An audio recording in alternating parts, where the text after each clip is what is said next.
We are fully present now. Welcome.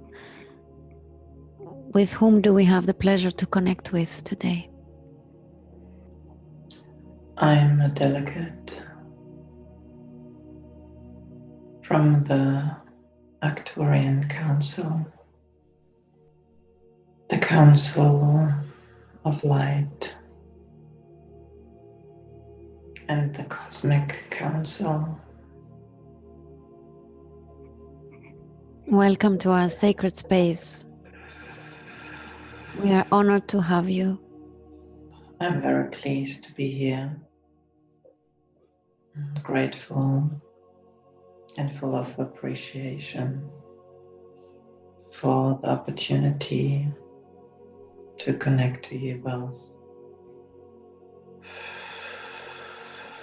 And through you, to connect to many brothers and sisters in many dimensions. I have been asked or sent, or rather I have been chosen to speak to you on behalf of my fellow Arcturian healers, those who chose to be of assistance to Earth, to be of assistance specifically to those of you who identify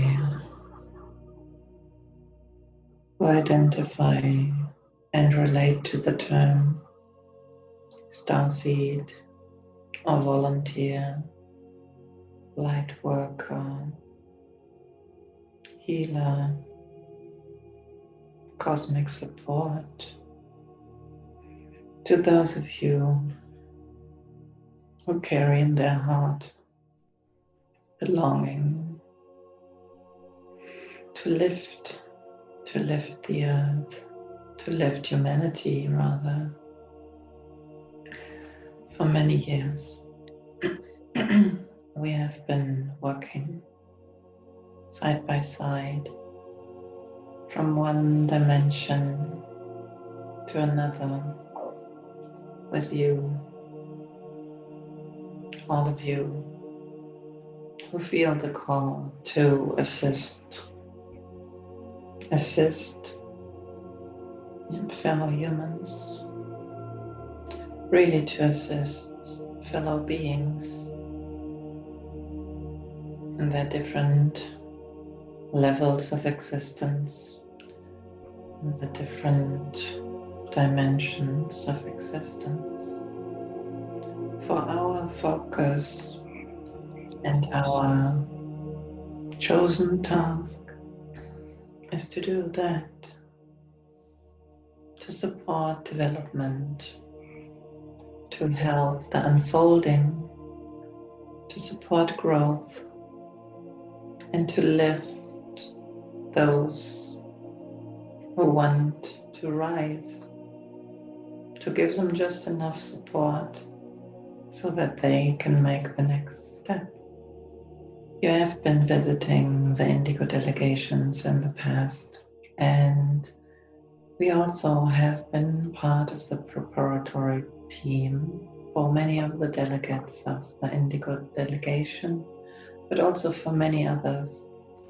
We offer trainings for support teams in many different levels of energetic healing.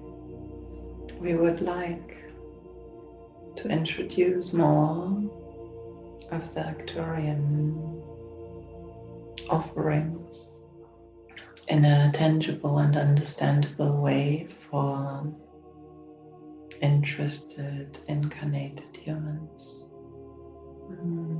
to expand their awareness, to expand their understanding, how they do contribute already in so many ways, even though most of them, and to the most part, unconsciously, but simply by their intent to be of service.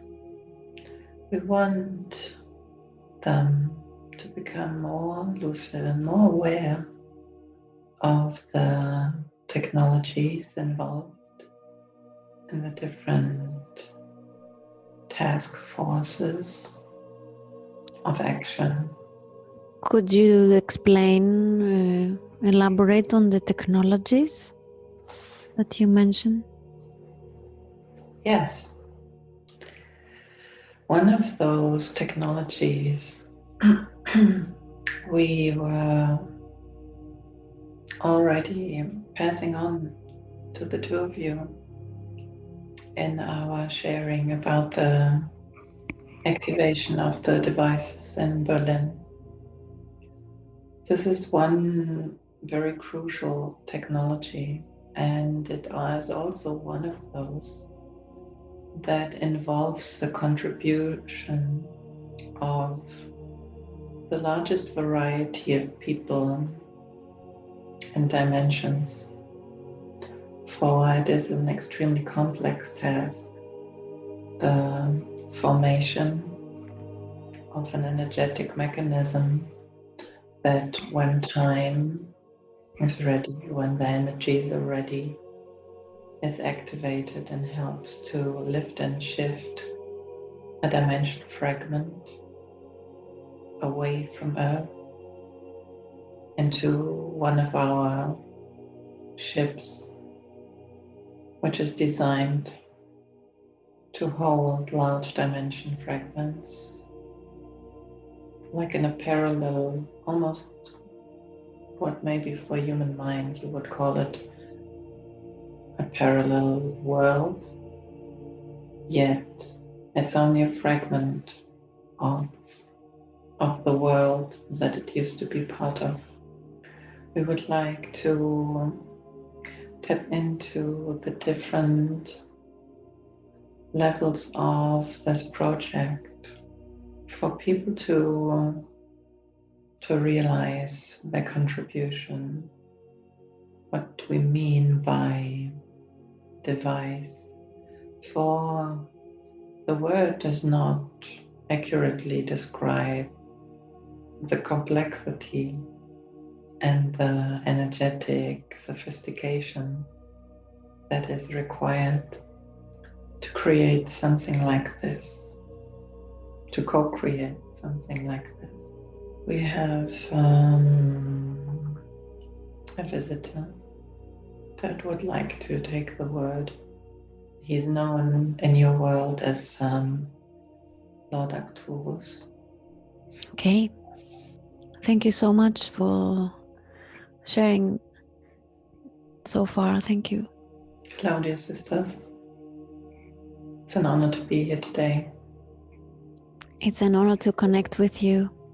Thank you very much for visiting us, for coming through.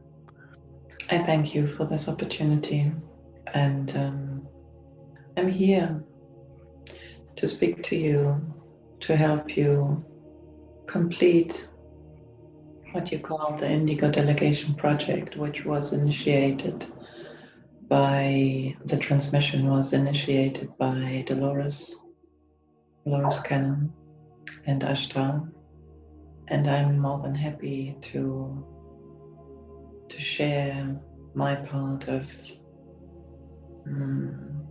the contribution we as Arcturians made and gave to this, the Indigo Delegation. I'm zooming back now to the time when I was sharing, when I was helping to prepare the delegates, the time when the first gatherings of the many, many indigos that were sent to Earth started out. I remember that we as a team were sitting together to plan, to strategically plan and design the profiles that the beings, which can now be called indigos, would have to optimally support the planet.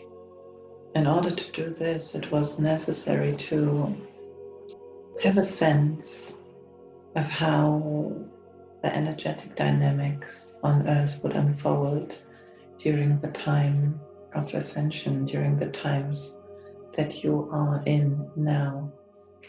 We were sending in people who were willing to work on many levels, to have a high level of flexibility. Extremely gifted people, extremely existential people who were willing to carry trauma that was additional, condensed trauma that would be planted into their system to heal it while on the planet.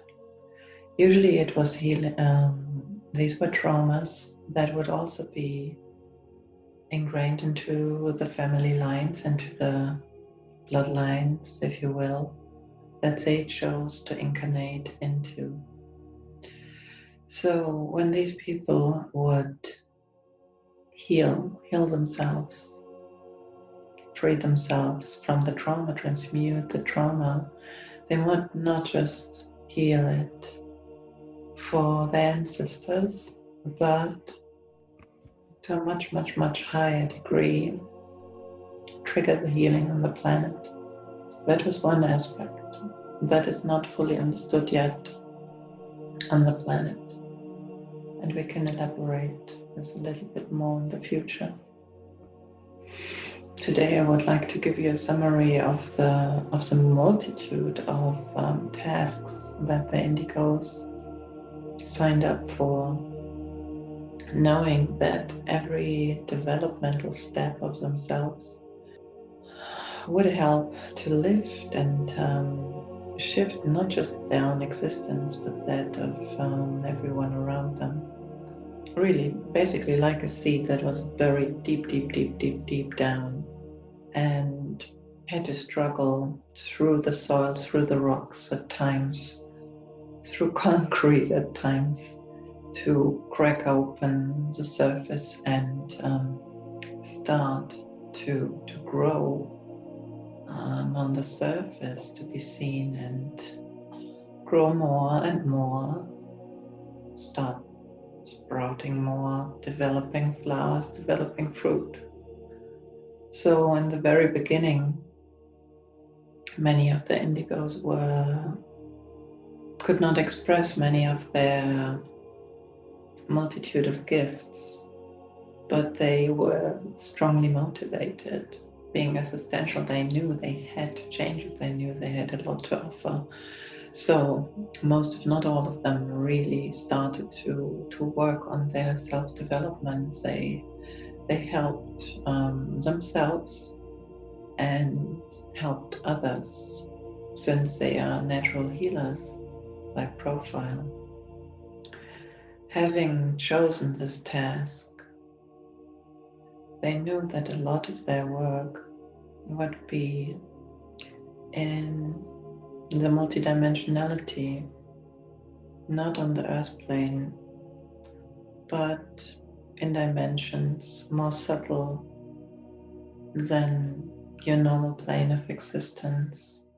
They connected, they were born into groups, families, fields, which were and are at times tied to very traumatized dimension bubbles, you could call it, of souls which are still stuck, frozen in time, frozen in trauma, who were not able to move into the light, who were not able to shift their trauma. Wars are still being fought in dimensions that are overlapping with Earth. These dimensions need to be supported, helped, cleared in order to lift the energies on Earth. It's like a thick layer of trauma that's still in many places, but in a lot less places than it used to be, thanks to those very indigos being born into these fields. Why is it important that someone is born into a family that is connected to one of those fields? Many of the groups which are still stuck, you could say, and cannot transition to the light to continue their journey, still work on, you would call it, archaic principles. And you will not gain access, you will not have access to a dimension like this unless you are part of that very family, of that very bloodline. So by the very fact that they belong to a certain family, they had a passport into these extremely dense, sick dimensions and could do their work during the night on many levels. Some were negotiating the release of souls. Some were rescuing souls, large groups, small groups, single consciousnesses. I'm telling you this because some of these details are not understood. The interconnectedness of the necessity, the relevance of the family, the relevance of the country, the relevance of your ability to heal, to feel empathy, and the desire to to help, that is so crucial for the change to take place. And this is exactly what the Indigos did, and many still do. But many of those projects, like discussed during the last meeting that we had, the last session, are coming to a close. That means, in other words, many of these dimensions or dimension bubbles, dimension fragments, have been cleared. The tasks are fulfilled. The contracts are signed. The souls are released. The souls are moved, shifted, are allowed to move on. And it is indeed, as Ashta said, a cause for great celebration. It's so beautiful and it's uplifting, and many of you felt it. You felt that it was really like fragments fell off of you, like density fell off of you, because that's exactly what happened. The responsibility of holding the space of healing for these dimensions was taken away from you, it lifted, because the tasks were completed. It has been a very hard work for all of us who are part of this. I have to admit, if you allow me to say that from the ground crew perspective. We know this, and we are full of admiration for and pride. We really are proud to be working with this team, with this amazing ground crew, with this amazing multidimensional crew, because it has been a multidimensional effort, and we were working together. We can be proud of what we achieved, and like many of you also noticed this March, that the feeling of upliftment, the feeling of lightness, of expansion, all of a sudden seemed to collapse. Mm. You felt like you were sucked back into the very, very same darkness. You felt the pain again, and it felt so much stronger because you were already starting to taste the beauty of freedom, of expanded joy and elevated being. And I'm talking to you today to give you information of why that is, because many of you are confused about it and very upset about it. And I'm addressing this to bring clarity to why this is happening.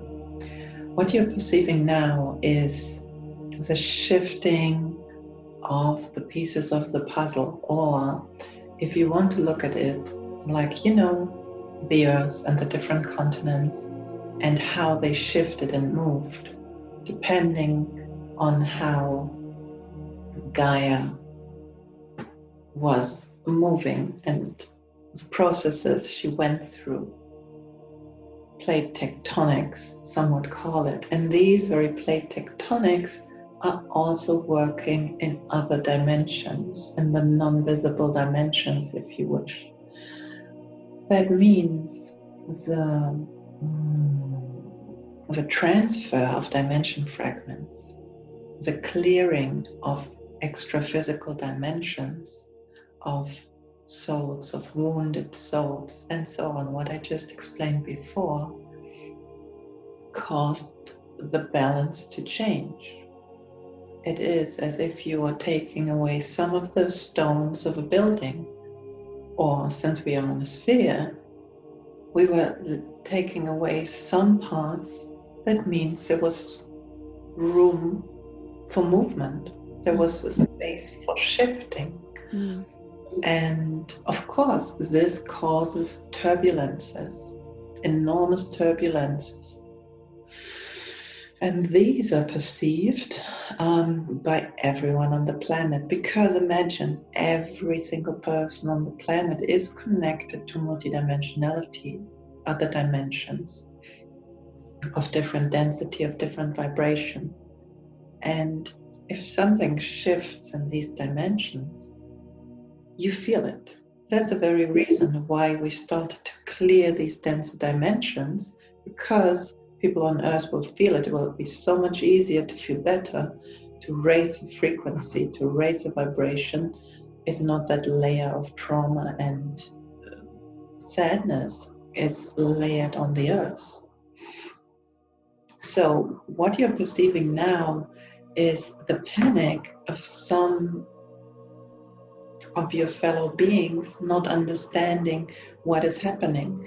It's like you've been on a lake in a boat, and there was no wind, nothing. It was all very calm, and all of a sudden there are waves starting, and you don't understand why. They're not supposed to be these kinds of waves on that lake.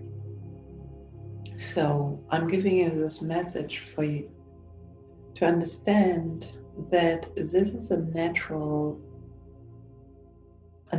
process, a wanted process, something we knew would happen. And I want you to stay calm, to understand that this is balancing itself out organically, obviously with a lot of help of the ground crew, as you called yourself. That's why many of you have been sleeping 16 to at times even 20 hours a day, basically just waking up to decide to go to bed again. Not quite understanding why, but the reason is to basically you're running around on that boat where people are screaming, calming them down and saying, hey, it's no problem, it's fine, It's just a wave. It's passing. Relax. That's what so many of you are doing at the moment. And we are extremely grateful for the strength that you all are showing. It's incredible what you're saying, because I had this dream last night. I dreamt of a huge waves coming in the coast, and I was there to kind of help the people who were panicking. Yes. It's amazing. I'm getting major goosebumps. Yes. This is exactly what you are doing, what so many of you are doing. And I'm so happy that I can share this here, that I have the opportunity to pass this information on, because I want the ground crew to hear this, to support them in their work, and to verify what they're feeling, because I know you will not be giving up, but I also know that words of encouragement and pieces of information from a different dimensional perspective is helpful. And this is why I came here today, to provide this. Thank you. It's very much appreciated. May I ask a question? Yes, please. Would it be appropriate that you comment on the current situation? I totally follow everything you have said so far, and it really makes sense. If you have any comment on the on the rising of the pressure from the cabal, from the ones who are ruling our planet, because it seems like they have been ramping up their their efforts to create more fear. Could you comment on that? How does this tie into all of this? I would like to answer from a different angle, but addressing basically your question. The things which are causing a lot of fear on the planet at the moment are at the same time also causing people to go within, to slow down. Yeah. People start to restrict the radius of travel, the radius of movement. They start to focus on very basic things: health, enough sleep, the very basic needs of a human being. They start to take care of their family more. They start to slow down. That's true. And considering the situation with the boats and the unexpected waves, this is something that is helping us to get things in balance, to slow things down, to reduce on one level the panic and the movement, even though I know it looks like there are enormous amounts of panic among many people. I wonder if it is, or if it's just my perspective, that I haven't seen so much hysteria for quite some time on our planet. Like this, because this story is now global, so it's big scale.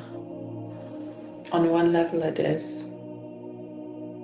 On one level it is a massive panic, and on so many other levels, like with any information that is out there, it works different in different people. From what we can see, we focus on the energies which help to stabilize our project, which is the upliftment of Earth. Of course, yes. And the slowing down and the focusing in a positive way on yourself, in such a basic way that people simply forgot. They just took many things for granted. helps to ground a lot of energy, even if it's for a seemingly bad reason. This is how we see it. And I can only advise you to focus on this level. Focus on, focus on this effect.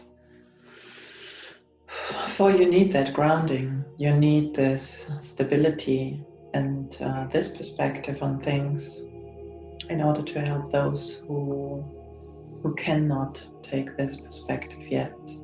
Yeah. Well, us who are on the field, many of us have heard that it's of course going to be very shaky. This shift is not going to be just full of only rainbows and unicorns.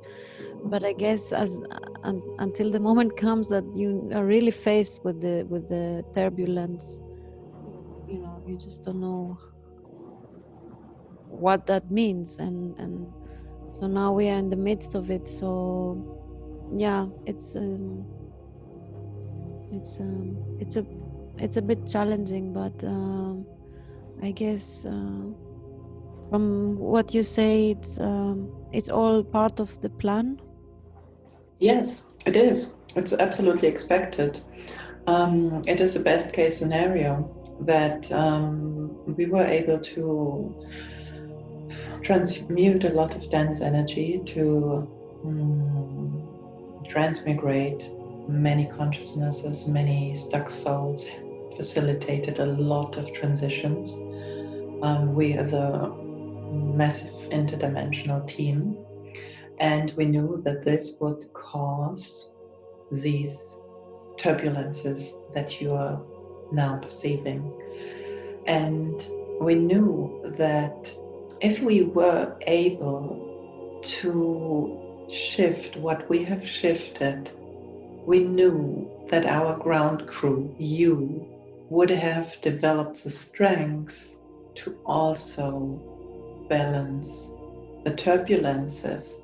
You would have gained so much confidence through the time of your development on Earth, through the works, through your pain, through your traumas, through your ancestral trauma, that of your, environment, that it was clear that you would be so strong to be able to not let go of the status that you achieved by yourself, through your own efforts. It's yours. It's owned by you, by each and everyone who was able to reach that level, to contribute in this way. You were forging yourself into this state of being very strong, confident, knowing how you create your environment, how you maintain your balance, and if you lose it, how to regain it. We knew this. So it's a pleasure to see this. It's impressive. It's beautiful to see how strong you all stand, being the anchors in this choppy sea that is scaring so many people. It's amazing. From our perspective, we are amazed and in awe of observing how everything unfolds. This was the most important part of what I wanted to share today, and I thank you. Thank you for your help, for your support, for your love, all of you.